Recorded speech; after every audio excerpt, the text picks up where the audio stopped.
दोस्तों, किन्नर जिन्हें आम भाषा में हिजड़ा भी कहा जाता है, अब उन्हें थर्ड जेंडर का दर्जा दे दिया गया है।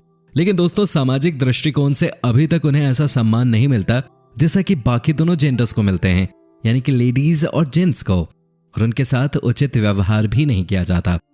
लेकिन हाँ दोस्तों, कुछ लोग ये जरूर मानते हैं कि उनका आशीर्वाद मिल जाए तो उससे बहुत तरक्की हो जाती है, और अगर कहीं बच्चा पैदा होता है तो उन्हें वहां बुलाया जाता है ताकि उनका आशीर्वाद उनके बच्चों को मिले। और दोस्तों, ये भी कहा जाता है कि यदि किन्नर अपनी खुशी से आपको 1 रुपए का सिक्का दे देते हैं या कुछ रुपए दे देते हैं तो बहुत शुभ माना जाता है। लेकिन दोस्तों, जैसा कि हम सभी जानते हैं कि अधिकतर लोग उनको अच्छी नजरों से नहीं देखते हैं, उनको गलत नजरों से ही देखते हैं, उनको इंसान ही नहीं समझते। उनकी नजर में वो कुछ है ही नहीं, अलग ही चीज है।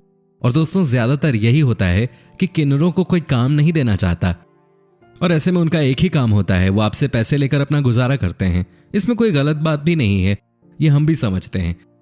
इसलिए एक तो इंसानों को अपना दृष्टिकोण बदलना चाहिए इस बात को लेकर कि वो बेकार हैं या फिर वो इंसान ही नहीं है। लेकिन दोस्तों, हमारे भारत में माना जाता है कि किन्नर पैदा होने का मुख्य कारण जो होता है वो होता है पुराने जन्मों का कर्म, यानी कि जो बच्चा किन्नर पैदा हुआ है उसने अपने पिछले जन्म में बहुत सारे बुरे काम किए होंगे, या फिर कुछ ऐसा काम किया होगा जिसकी वजह से वो किन्नर पैदा हुआ है, या फिर माँ बाप ने कुछ गलत किया होगा जिसकी वजह से उनका बच्चा किन्नर पैदा हुआ है। लेकिन दोस्तों, आपको जो भी कारण मानना है आप मान सकते हैं, लेकिन विज्ञान इसके पीछे कुछ और ही कहता है। विज्ञान क्या क्या मानता है और कैसे बच्चा पेट में किन्नर बन जाता है, इन सभी के बारे में आज की हमारी इस वीडियो में हम आपको बताएंगे। लेकिन दोस्तों, आप लोगों से रिक्वेस्ट है कि आगे वीडियो शुरू करने से पहले प्लीज वीडियो को लाइक जरूर कर दें। दोस्तों, हमारा समाज कुछ इस तरह का है कि वो स्त्री और पुरुष के अलावा किसी और जेंडर को इंसानों की लिस्ट में ही नहीं रखता। इसकी पहचान कुछ ऐसी है कि सभ्य समाज में इसे अच्छी नजरों से नहीं देखा जाता।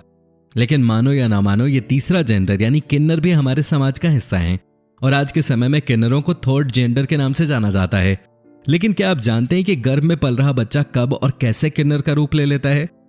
दरअसल दोस्तों, कुछ कारणों से गर्भ में पल रहा शिशु किन्नर बन जाता है।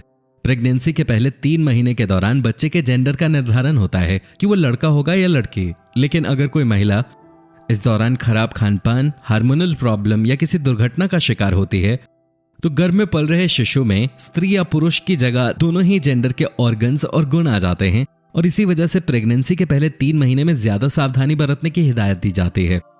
3 महीने के बाद गर्भ में पल रहे शिशु का धीरे धीरे विकास होने लगता है। सबसे पहले हमें यह जानने की जरूरत है कि गर्भ में शिशु का लिंग निर्धारण कैसे होता है। हमारी बॉडी में 46 क्रोमोसोम्स होते हैं, जिनमें 40 पोर्टोसोम होते हैं, जबकि 2 क्रोमोसोम्स होते हैं, और यही 2 सेक्स क्रोमोसोम्स जेंडर डिसाइड करते हैं। पुरुषों में XY क्रोमोसोम्स मिलते हैं और महिलाओं में XX क्रोमोसोम्स। इन दोनों के मिलन से गर्भ में शिशु विकसित होता है। अगर ऐसे में 2 सेक्स क्रोमोसोम यानी XY होता है तो लड़का होता है, और जबकि XX होने पर लड़की पैदा होती है। लेकिन जब XY और XX के अलावा कोई तीसरा पेयर बन जाता है, यानी XXX, YY, OX, जिसे हम क्रोमोसोम्स डिसऑर्डर भी कहते हैं, इसकी वजह से बच्चा किन्नर पैदा होता है, और बच्चे में स्त्री और पुरुष दोनों के गुण आ जाते हैं। और इस तरह प्रेगनेंसी के शुरुआती महीने में गर्भ में पल रहे बच्चे में क्रोमोसोम्स की संख्या और उनकी बनावट में परिवर्तन होने लगता है, जिसकी वजह से किन्नर शिशु का जन्म होता है। अब आपके मन में एक सवाल पैदा हो गया होगा कि क्रोमोसोम डिसऑर्डर कैसे होता है।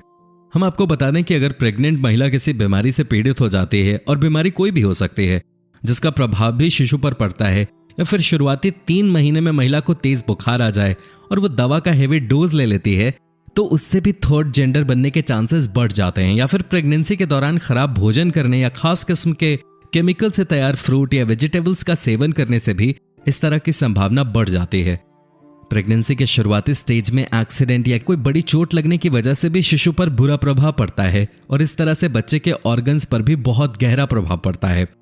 इसलिए कहा जाता है कि प्रेगनेंसी के शुरुआती स्टेज पे खास ख्याल रखने की जरूरत होती है। ऐसे में बुखार या किसी भी तरह की परेशानी होने पर खुद डॉक्टर बनने की कोशिश करने से बचना चाहिए। डॉक्टर की सलाह पे ही दवाई लेनी चाहिए, और बाहर का खाना खाने से भी परहेज करना चाहिए। तो दोस्तों, आपने देखा है किन्नर का जन्म किस तरह होता है। इसमें किन्नर का कोई दोष नहीं होता, तो ऐसे में हमें किन्नरों के साथ बुरा व्यवहार नहीं करना चाहिए, क्योंकि ये भी हमारे समाज का हिस्सा है, और ये भी हमारी तरह एक नॉर्मल इंसान है। तो दोस्तों, अगर आप भी किन्नरों की दुआओं में विश्वास रखते हो तो हमें कमेंट सेक्शन में यस लिखकर जरूर बताएं। और दोस्तों, अगर वीडियो अच्छी लगी तो इसे लाइक करें और अपने दोस्तों के साथ शेयर करें। और अगर आप हमारी वीडियो यूट्यूब पे देख रहे हैं तो चैनल को सब्सक्राइब जरूर कर लें, और अगर आप हमारी वीडियो फेसबुक पे देख रहे हो तो पेज को लाइक जरूर कीजिएगा, ताकि आपको और भी इस तरह की इंटरेस्टिंग वीडियोस देखने को मिलती रहें सबसे पहले। धन्यवाद।